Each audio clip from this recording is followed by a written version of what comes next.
Ще чакам ревю на леката версия на TearTear.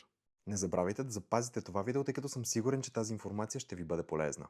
А сега хайде да започваме с ревюто на TearTear. Съвсем наскоро си закупих млечния тонер на TearTear в мини версията, като това е леката серия и определено имам какво да кажа за нея. Консистенцията на самия тонер е изключително лека. Сега ще отсипя тук. Оп, видяхте как се стича и колко бързо се стече, буквално като вода, но въпреки това доставя лека и нежна хидратация, която смятам, че би била подходяща за хора с наистина мазна кожа.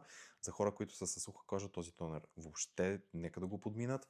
Предполагам, че регулярната версия би била по-подходяща за тях, тъй като ще достави по-дълбока хидратация. Друг тонер, който има такава лека консистенция е този на Ануа, но разликата между тези двата молитича е, че този наистина хидратира кожата, докато това е просто една вода, нищо повече. Така че тонерът на TearTear за хора с мазна кожа е любо одобрен.